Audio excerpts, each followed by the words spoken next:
You call yourself boring. Yes, I'm one of the most boring people. Right. I love to look at my students and see their eyes when they discover or they understand something. You know, that aha moment. That eureka moment. Yes. I'm totally gripped by the idea of converting waste into energy. In nature, there's no such thing as waste. To me, you are one of those masters. As engineers, we don't talk like that, so when it's so wonderful to hear others say. Well, I am the guy that is not really on the rails, you know?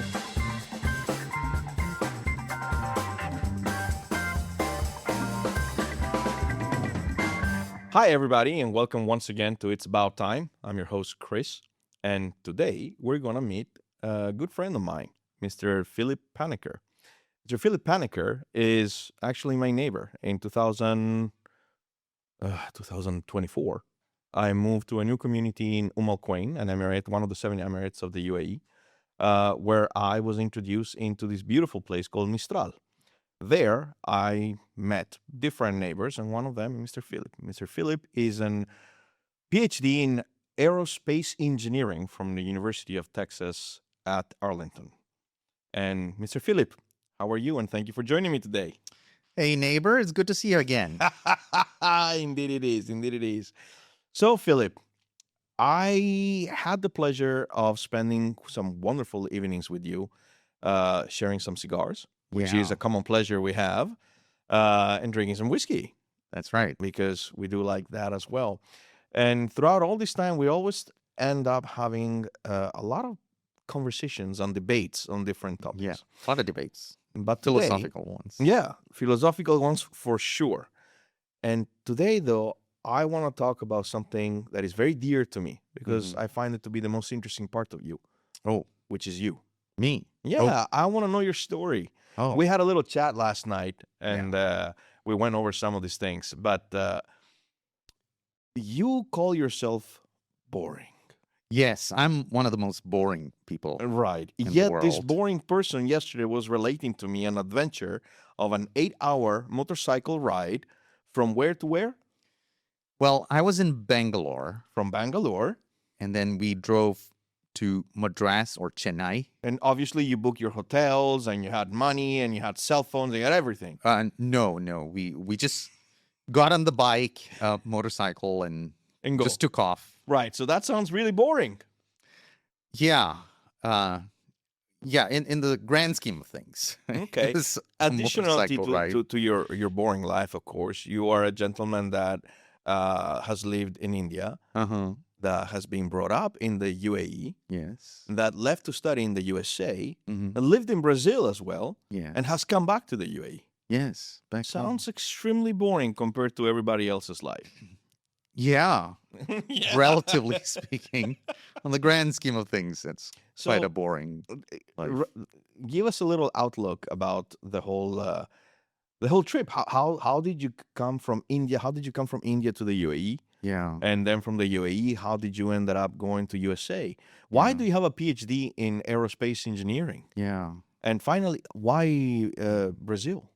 What was in wow. Brazil? And eventually, Yeah. your return here. Yeah. That's a lot of questions. You're gonna have to remind me. I the will questions guide you. again. I'll try my Yeah. best. Okay, so the first question. So how did I come from India? And I'm so glad that by then, a long time ago, that they had invented airplanes by then.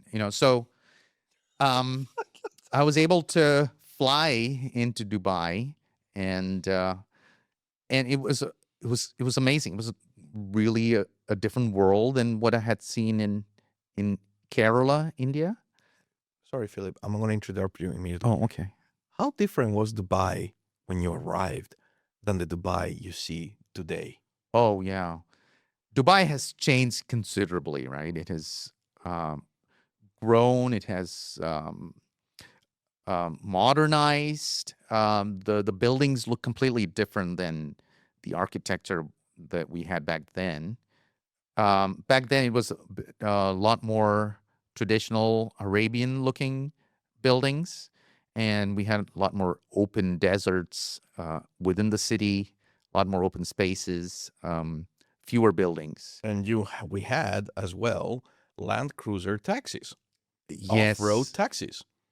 Oh, I don't remember taking one of those, but yes, I heard about that. Yeah, Yes. because the Hilton, the one that is in JBR, it used to be in the middle of the desert. There were no roads Yeah. other than a sandy road, Yeah. and the taxis were off-road taxis that would take you there. Yeah. You had to go off-road to Mm-hmm. get to places. Yeah. Yeah. So I grew up in a little village in Kerala, in the middle of Kerala. And I spent some time in a boarding school while my parents came here, and then they brought me over here when I So was your about 8 parents years came old. here. Uh-huh. They came here for what reason? Um, for employment reasons. So they came here to find a job, Okay. and my father found a job here in Dubai. And I don't think they intended to stay as long as they did. But they spent over 45 years before they Whoa. returned back to Kerala. Yeah. Um, and so then I spent uh, most of my childhood here in Dubai. I went to school, and then I completed high school, and I went back to India for college. Yeah, and then I came back here. Dubai does feel like home, so yeah, so it feels good to come back here. That's good. Yeah. A feeling of home is something very good. We had another guest in the show that said the same words. That Yeah. Dubai feels like home. Yeah. More than Kerala. I mean, it feels, it is a home in Kerala. When I go there, it's a different sort of Mm-hmm. home, but I'm more familiar with the feeling here, of being part of this community. And the people I know here are more familiar. I do have a lot of friends back in Kerala, but it's a different feeling being here. Now I do have that nostalgia of the childhood in Kerala, and being in the farms and in the rivers and so on, the paddy fields and so on. And so as spending time as a child running around in those locations, that also does bring me joy. Yeah, but Dubai feels way different. It's a modern city. So growing up in a city versus living in a village also has its own special warmth, warm Well, feelings. one of your passions, from what you have told me, was flying. Yeah. The idea of flying, and I guess that led you as well to eventually get your PhD in aerospace engineering. Mm-hmm. How did you get to the PhD? Yeah. Well, it was a long road, and for a long time I thought I may not make it because I screwed up a lot. You messed about. Yes, I messed up a lot. It's okay. So let that be a lesson to you. Stay in school, kids. So when you live in Dubai, you're in a very safe environment. Mm-hmm. And living with your parents, you are protected and you have certain limited options, And so when I went to college in India, I experienced a certain amount of freedom to make my own decisions and make a lot of mistakes. And so I did. But this is not just you. This is most individuals that leave home at a young age. I did the same when I went to USA for college. Yeah. I messed about everywhere. But it's okay. Yeah.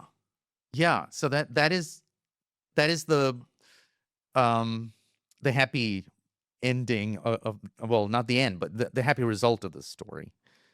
I messed about. I thought I would fail and end up a loser, but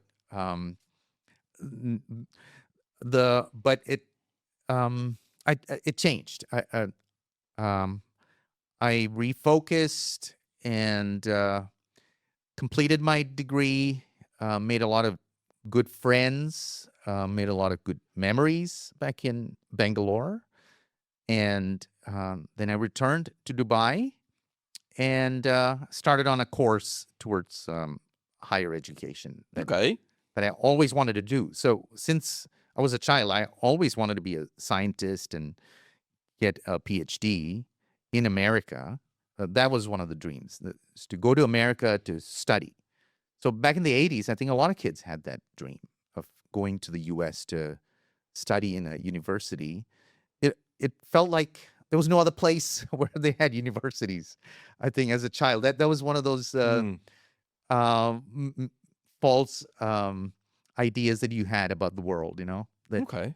in our part of the world. Well, I remember the marketing of American education was quite strong. Yes. You go to America and all of a sudden everything's good. I remember cartoons of my childhood that says America is free of problems and you're free in America and blah blah blah blah blah. Exactly. It's okay. It's it brought you to America though.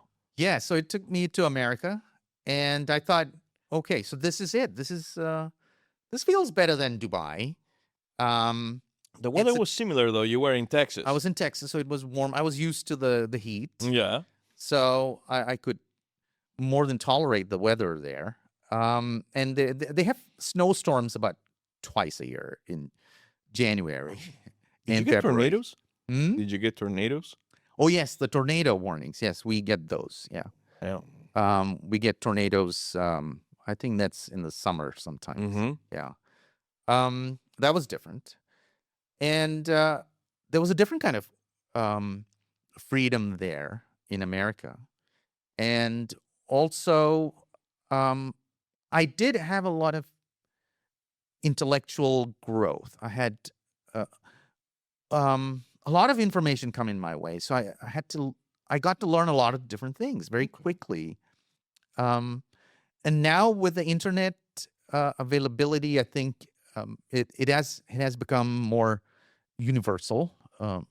But at that time, so if you're here, you can still have access to intellectual concepts that that you're not limited geographically now. But back then, you had to be there to get it.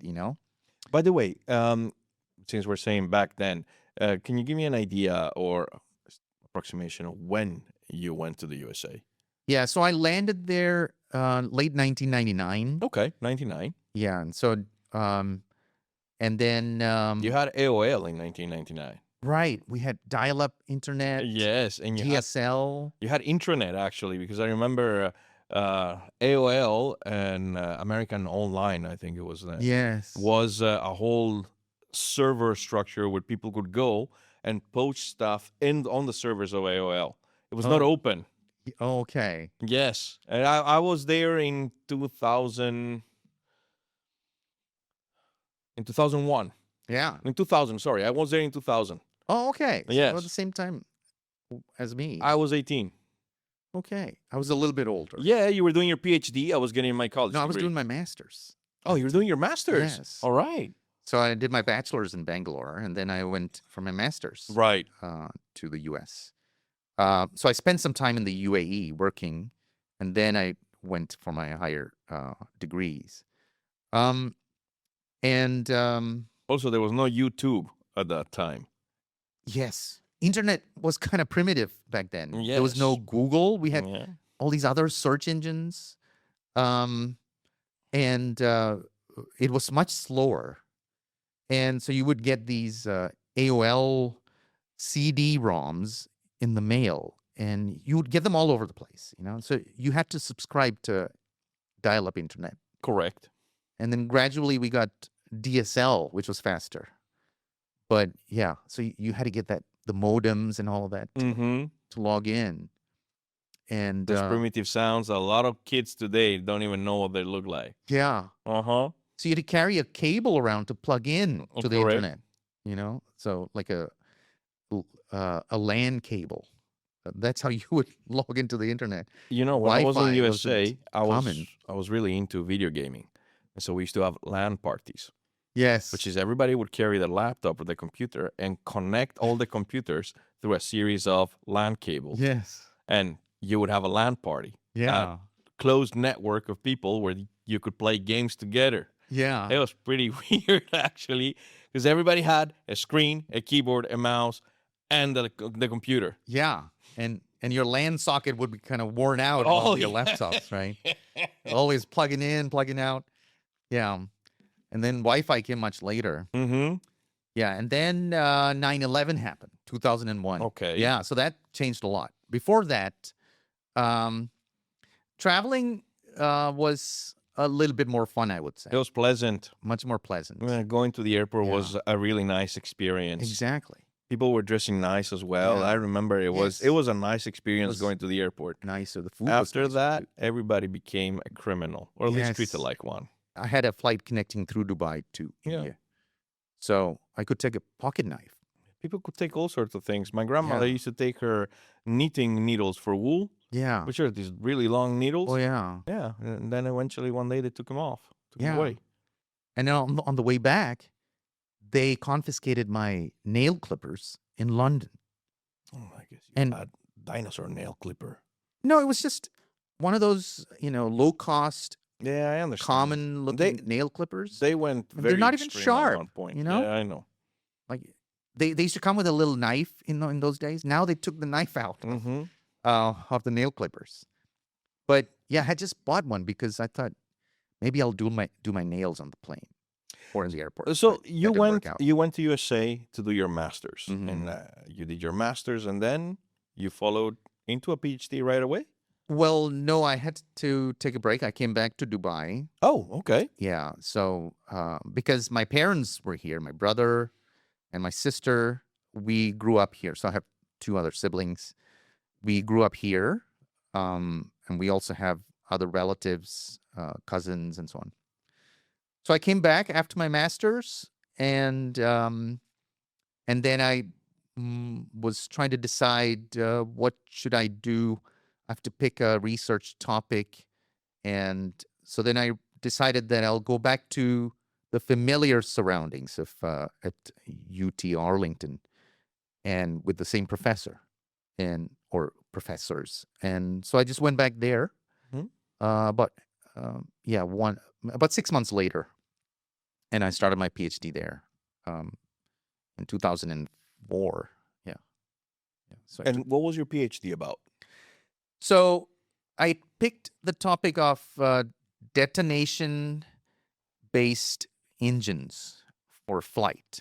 So at that time, there was in the 2000s, there was a lot of interest in pulsed detonation engines. And so I wanted to study that. And prior to that, I had studied supersonic flows and high-speed engines. And so detonation was a progression on that. And so I started a study on detonation-based engines. Now, this is a period after 9/11, and so I thought, is that a good idea to work with detonation? It tends to give the wrong impression to people. And in fact, I remember going to the library at UT Arlington, and I borrowed about 10 books from the library on detonation. Then I took it to the librarian to check it in. And then this lady was reading all the titles, detonation flows, detonation studies, detonation, experimental detonation, et cetera, et cetera. And then she's looking at me and looking at the books and then looking at my ID. And then she checked it in.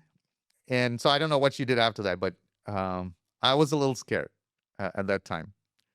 But yeah, so that's what I studied. Okay. And I like tinkering, so I became an experimental aero or gas dynamicist. So I that did, sounds funky. gas dynamics is the family where we have aerodynamics and even combustion and so on. And it all comes under, you could say, fluid dynamics, fluid Okay. mechanics. So I became an experimental gas dynamicist, and so I worked on designing and building pulse detonation engines and testing them, and then acquiring the data, and then analyzing the data, and then analyzing, and then writing and presenting, and then building better versions of the engines. Have any of these engines been utilized commercially or up to your knowledge? Any of what you have researched or what you have worked on? So there were a lot of pulse detonation engine researchers at the time, and you could tell from the conferences they were full. There were several sessions at the aerospace conferences at that time, in the early 2000s to the late 2000s. Only one of the research groups, managed to fly an aircraft with a pulse detonation engine. Most of the others remained at the ground test level. So the U.S. Air Force research labs, they managed to fly one small aircraft with a pulse detonation engine. Now, it did not go into the commercial production stage. That is what you call the technology readiness level, TRLs. So we didn't get past, I would say, 7-ish to 9. Yeah.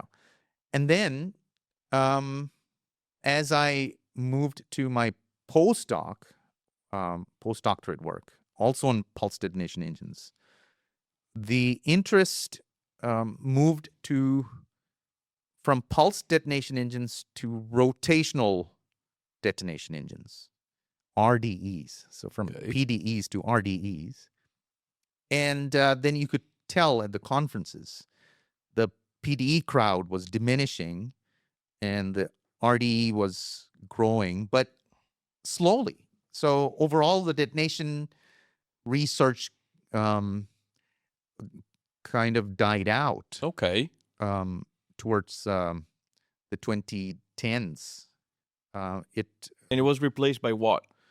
They moved on to, well, overall, research in high-speed flows reduced. High-speed engines reduced in the early 2010s and moved to rockets, hybrid rockets, and so on. Okay. So a much more primitive type of technology?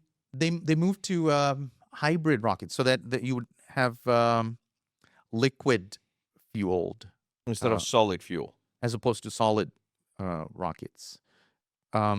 And so now we are seeing those rockets, being used by SpaceX and others, right? So the interest shifted towards rockets, and also the interest in space grew because of satellites. Okay. And for satellite launch, and so rockets became necessary, and so supersonic travel or propulsion lost interest and moved to other regimes of the aerospace domain. And so for a long time, the detonation work declined, and it was in just a very small community of academics doing that work. And then in the mid-2010s, the rotational detonation engine interest picked up because they wanted to develop that technology for missiles. And so a lot more RDE work appeared in academia and in the defense industry and so on. Government funding money. And a lot of government funding money. Yeah. So now most of that work has shifted to RDEs. Very few people doing pulse detonation engines. And we are seeing several RDE-based, rotational detonation engine-based missiles. Okay. from China. China is leading in the volume of work, as well as some from NASA and the defense sector in the U.S. Another important thing that helped this move is the development of computing Okay. for computational fluid dynamics. So better computers and software came on the scene, and so that helped develop the rotational detonation engine simulation work and computational studies and Super design. cool. So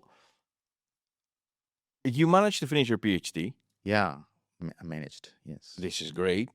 Yeah, And because sometimes people tend to stay as a you grad know, student in Italy, for a long time. this is very common. People go for PhDs and they finish, I don't know, 48 because it's just a never-ending process for them. Yeah. And some of them fall in love Yes. with the idea of just staying in the academic world, Yes. and they never want to leave. They love that Yes. space. Yes. Yeah, so it's all good. And now you finish your PhD, and throughout this period, you also met your wife. Yes, my wife. How did you meet your wife? By just turning to my side in the classroom, and there she was. Oh, And we were classmates. And so we met in math class first, and then the fluid mechanics class, and then we became lab mates. Yep, that's how we met. fluid mechanic lab mates. Yes. Then she started working with detonation engines as well. She was doing the computational research, and I was doing the experimental research, and we were lab mates, and so we were working together with a number of others, and then we started going out, and yeah, I think it's been 25 years or so since we 25 met. years. Yeah. That's beautiful, man. Not many people can attest to such a lengthy marriage. Well, we only got married much later. We were nerds. It doesn't matter, man. Grad students for a long time. Yeah, and we just stayed as nerds for a long, long time. It's okay. You know. United by nerdism. Yes. Nerds of the world, unite. That's great, man. So we must take over. But yesterday you touched up on what you were telling us a little bit of your life story yesterday. You mentioned that you ended up in Brazil. Yes. So tell us more about that.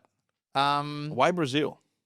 Well, Rafaela happens to be from Brazil. Rafaela is Mr. Phillips' Brazilian wife. That's right. So, well, she's half Italian, kind of like you. Yeah, she is. Yeah.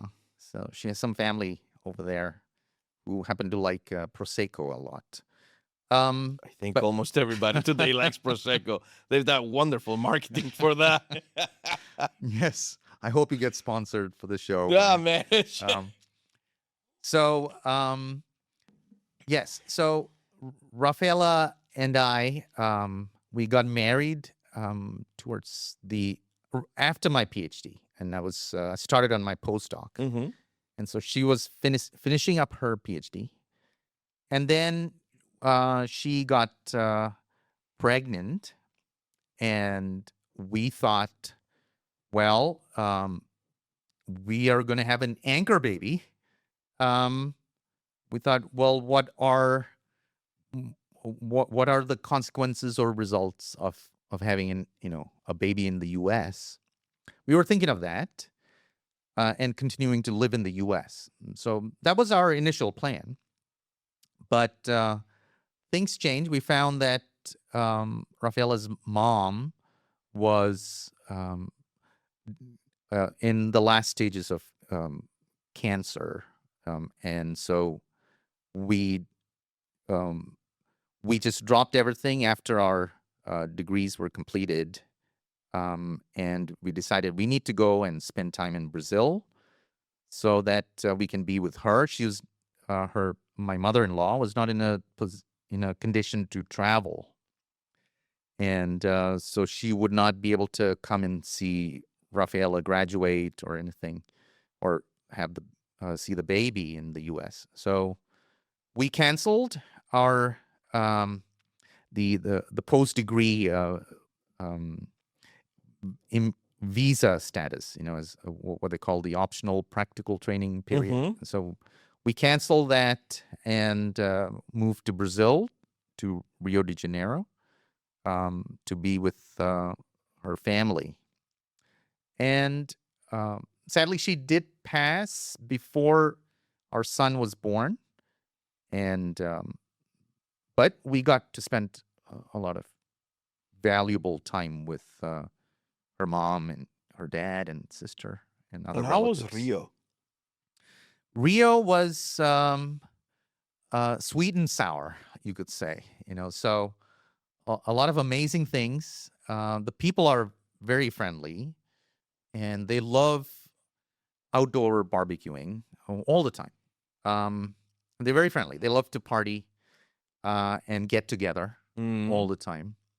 But then the driving is crazy. It's not as bad as India, I would say, but the driving in Rio is crazy. And also the bureaucracy reminded me of the Indian bureaucracy.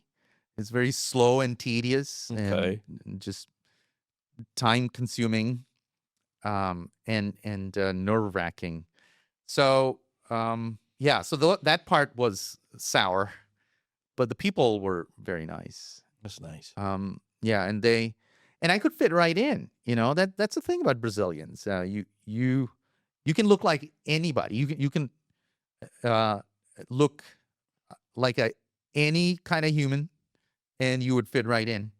That's super cool, man. There are all kinds of people of all kinds of complexions and hair types and all right and sizes and so on. So Did they you learn- thought I was one of them. Did you learn some Portuguese? Well, a few words, not Okay. a lot, All but right. yeah, I did learn a few words of Portuguese. Did you dance some samba? A few times, a few times in the parties, but no, just dancing. I wasn't very good at samba. But, yeah. By the way, guys, Philip is a truly accomplished rapper. No, Oh, it's yeah. just no. He's talking about Vanilla Ice Baby. That's the limit of my accomplishments in And rap. Julio? Oh yes, Julio. Who can forget Gangster's Julio? Paradise? Yes. Yeah. Yes. God bless Julio. He does. So He does nice. proper interpretations and karaoke. Just give him a mic, maybe a shot of whiskey to follow. Yes. Start with a drink. Well, that's cool, man. All right, so Brazil, and then I was applying to an academic position in the U.S. and we were thinking of living in Brazil also. And then I applied also to the UAE, and I got selected to work at New York University in Abu Dhabi. And so, yeah, I'm gonna interrupt you a second. uh-huh. One of the things we haven't said about Mr. Philip is that Mr. Philip is actually Professor Philip. He is an educator, was an educator at the American University of Abu Dhabi. New York University. New Abu York Dhabi, University of Abu Dhabi, excuse me, where he was teaching. Yes. And what were you teaching? Well, they did not have aerospace at NYU Abu Dhabi. So, but they do have aerospace engineering back in New York. So I taught mechanical engineering, some electrical engineering. And then there were students who were interested in aerospace engineering. And so I got to teach aerospace as well. And so I taught these three. Was this your first experience teaching? No, I was teaching back at UT Arlington.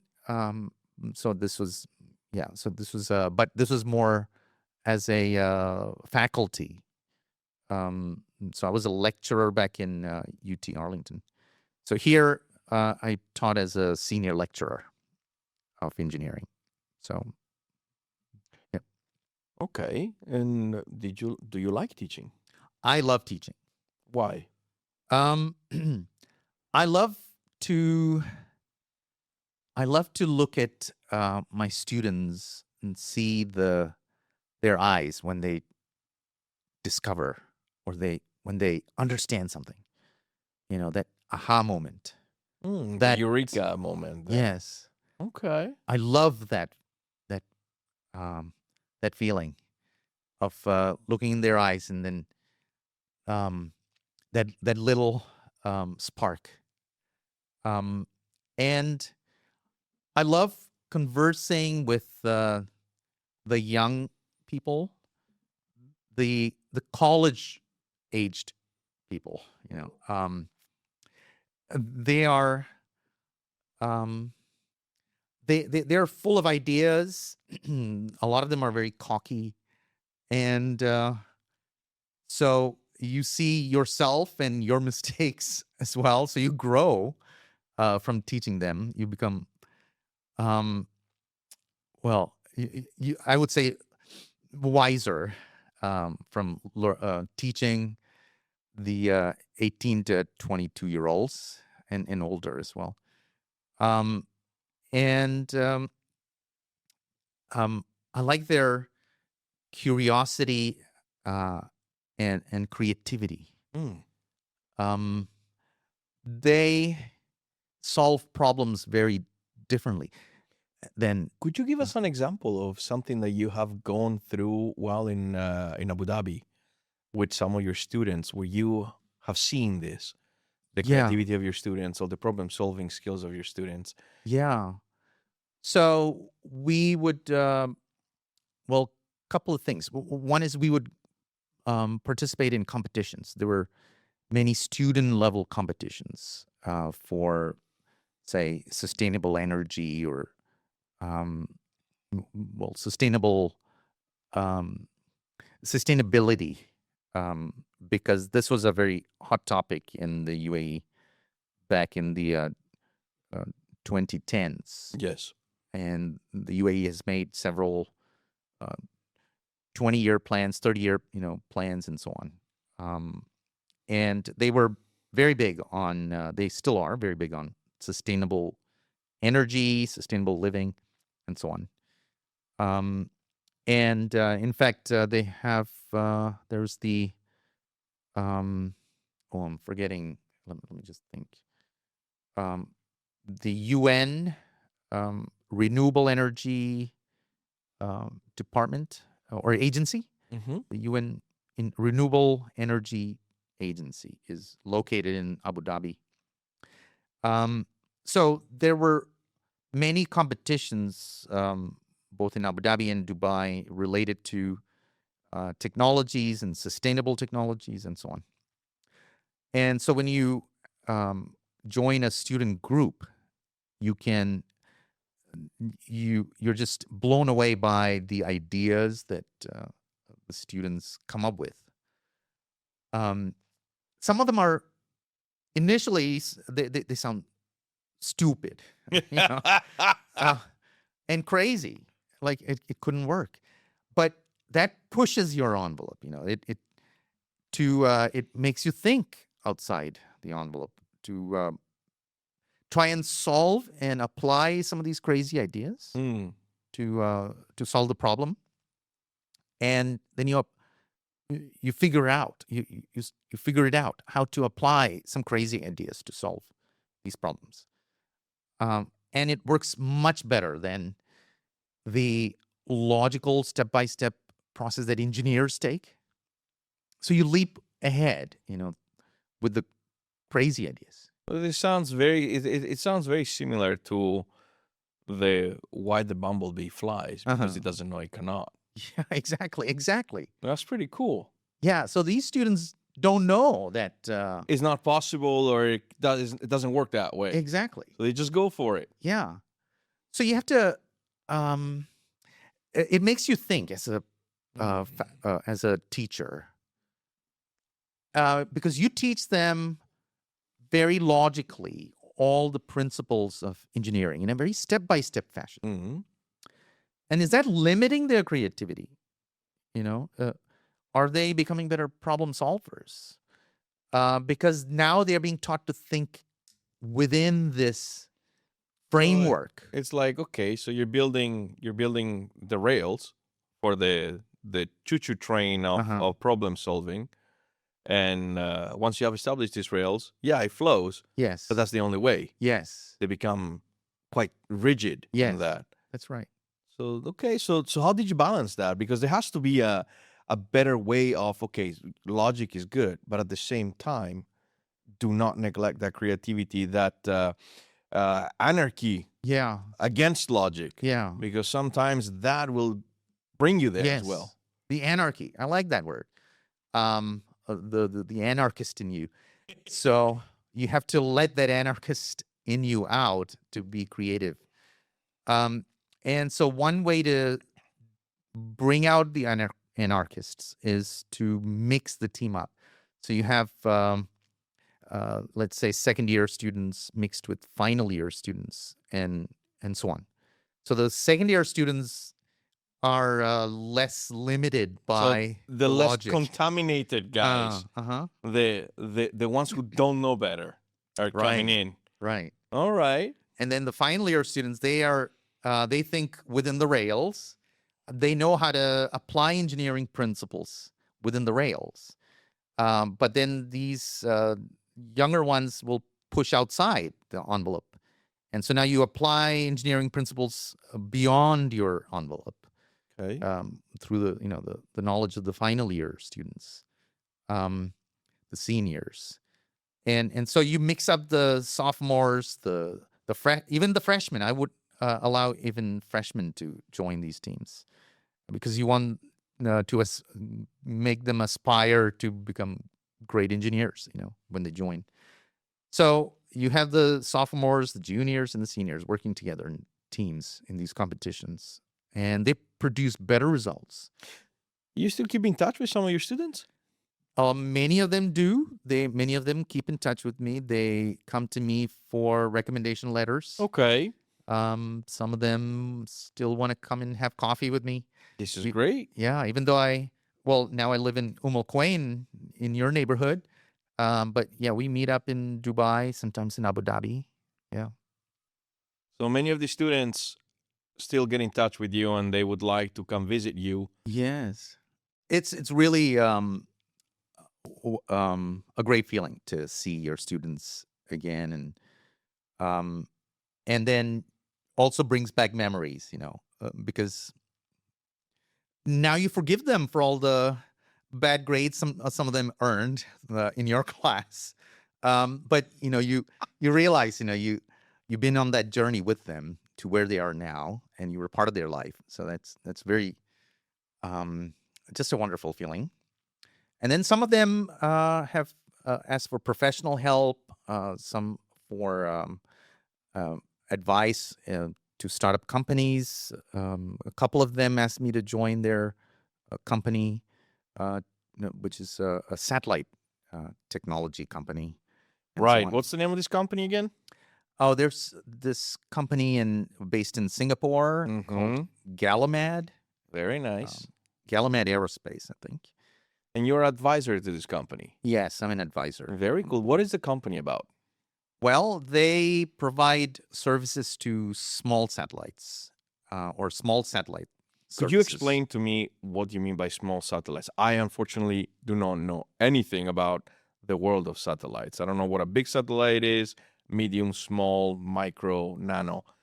I understand it might have to do with the size of it, but I also don't know how you get into satellite business. Would you one day just open a company and say, I'm making satellites? Well, the best way to get started in satellites, and you can do this at the high school level as well, is to get into small satellites. And I'll come to the definition in a bit. Most of the satellites that we know or think about tend to be the size of an SUV. And then a few of them, the military ones, might be the size of a bus. But the majority of them are the size of, let's say, an SUV, a suburban or a... And that is considered a small satellite? No, those are the regular satellites. The regular those are ones, macro okay. satellites. And even the weather satellites and so on. And then we have what's called micro and nano satellites. Both of those we can classify as small satellites. And a nano satellite would be the size of, a foot, An a foot Xbox? long. Yes, an An Xbox. Xbox. Yeah. And there's a class called CubeSats, and those are 10 centimeter cubed, and then multiples of the 10. So you can have 20 by 10, 30 by 10 by 10, and so on. So those are all within the nano satellite classification. And in fact, there are some companies such as Planet Labs and that are within the nano satellite range. And I think even Starlink satellites are also within the micro to nano satellite range. Small They're very satellites. small. And so they send out swarms of them, right? So you send out How do you do dozens or so you put so since these are small, they're packed in tight into these launch satellite rockets, and you choose the rockets based on the altitude and the orbit level. So let's say a low Earth orbit, which is about 400 kilometers above the surface of the Earth. What's the lifespan of one of these small satellites? So if you are at 400 kilometers, You're right. then the lifespan is about a year. That 1 little? year, yes. Oh, so they fall out of our orbit. Exactly. Is that far enough for them to ignite on reentry? Yes, they And burn so up. They completely burn up. so those are some of those random shooting stars that we Yes. see at night. Yes, if you're wishing on a star, you might be You'd be wishing on a satellite. on a nano satellite. Yeah. What's the average cost of one of these things?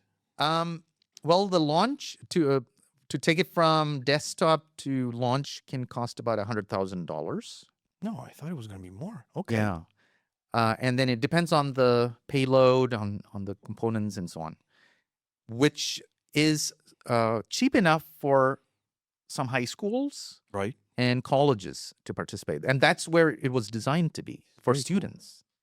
And so students could design and build and launch their own little nano satellite. But people found other uses for it, like Starlink and for Earth observation and so on. So you're advising, you're on the board of advisory for this small satellite company in Singapore. You have been a professor in the NYU in Abu Dhabi, PhD from the University of Texas at Arlington. That's right. Lived in USA, lived in India, lived in the UAE, lived in Brazil, came back to the UAE. Mr. Philip, I don't find your life boring at all. Well, I haven't climbed Mount Everest yet. Or Nobody done does, anything except for the one few wild. random people that like to do that. So it's a very subdued kind of life. No, your life needs excitement, A bit more exciting. so you get a motorcycle. My wife wouldn't like that. I did have one in college. You want excitement. I do Maybe- like your two I understand, motorcycles. but maybe I'm you- kind of envious of your if you want beautiful excitement, motorcycles. then maybe you go against your wife. I That don't would know. make very exciting Oh, yeah. conversations at home. Maybe not that kind of excitement at home. So, Philip, and now, what is your outlook for today, tomorrow? What's to come? I know you've been writing papers. Yeah, so I'm totally gripped by the idea of converting waste into energy. And we have a lot of waste, kinds of waste in our lives. And I believe that in nature, there's no such thing as waste. Every kind of thing that is discarded by one organism is used by others.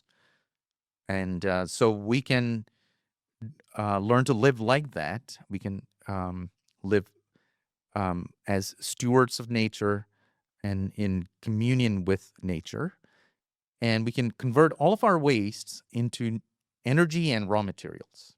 Okay. And it uses the same kind of technologies that they use in engines, jet engines, and so on. But when we're talking about waste, would you be talking about, for example, in the farming industry, Yeah. that you have straw. Yeah. The straw is considered a waste material from the farming industry. Yeah. That then this straw gets fed into biomass furnaces, Exactly. and the biomass furnaces burn the straw and extract electricity out of it through the process of Yeah. burning. Mhm. And at the same time, from the burning, they create this soot. Mhm. The soot is very rich in chemical components Yeah. and in nutrients that enrich the soil Yeah. and help the farmers for the next harvest and whatnot. Exactly. So is this something along the lines of what you're talking about? So that's one way. I know it's a very simplistic way Yeah. of looking at it. So that is a simplistic and the traditional way. And none of these technologies that I'm talking about is brand new. It's quite old. It's Yes. established. So rather than combusting or burning the biomass, we can gasify it. And that is, we heat it up with a partial burn, and then you heat up the biomass to produce what's called synthesis gas or syngas. And then you can take the syngas and use that as fuel. Now, the advantage of that is it doesn't produce smoke, which is wasted and which can produce pollution. So you take the syngas and you can run an engine on it, off of it, which was done during World War II when there was a shortage of liquid fuel. Okay. So many buses and even cars were adapted to run on wood pellets and waste, biomass, using this gasification. Now you can add an extra step, which is called a Fischer-Tropsch process. And again, that's 100 years old. And a similar process is used on the space labs. I'm sorry, what do they call it? Space station? It's the space station. So the CO2 produced by the astronauts need to be extracted. So a very similar process to that. I think that's called the Sanderens process. So the Fischer-Tropsch can take the syngas, and then through multiple stages, you can produce petrol, gasoline, diesel, jet fuel. You can produce even paraffins and even plastics. So you can return all of that back into a usable fuel. This is amazing. And this is an old technology. It's been around. And in fact, when they use biofuels, when they create biofuels, they are using a very similar process, which is gasification plus Fischer-Tropsch.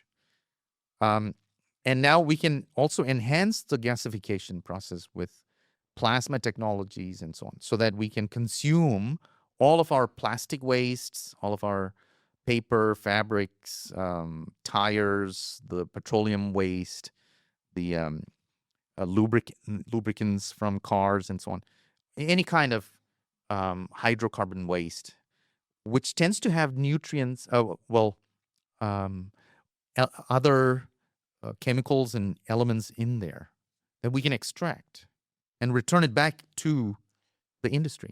Philip, listening to you speak about your expertise, it's so pleasant, because whenever you hear somebody talk about their craft where they have achieved mastery, it's intoxicating. It's like listening to, I don't know, a symphony. It is a beautiful thing to listen to masters of their craft speak about their craft. And to me, you are one of those masters. So much so that I would love to continue our conversation, maybe tonight over a nice cigar. Certainly. I would love to hear you keep going. That was beautiful, Chris. I just love that. I mean, as engineers, we don't talk like that. So when it's so wonderful to hear others say. Well, I am the guy that is not really on the rails, So that's right. So listen, Philip, thank you very much for coming today. It was really beautiful, and thank you for taking the time to sit with me and trying this new experience. I hope you had a good time with it. This was a lot of fun. And let me just finish that. Yeah. Guys, this is why I love to tell students about this, and I love teaching. and I want to get students to work together, and we can actually save the environment, save the planet, make the world a better place. And so that's the future for the young people. All right. And this was a great experience. Thank you so much, Chris, for inviting me and bringing me here to your studio and having me in this talk. We'll see you again, Philip, for sure. We'll definitely have you over again. Thank you very much. All right, thanks.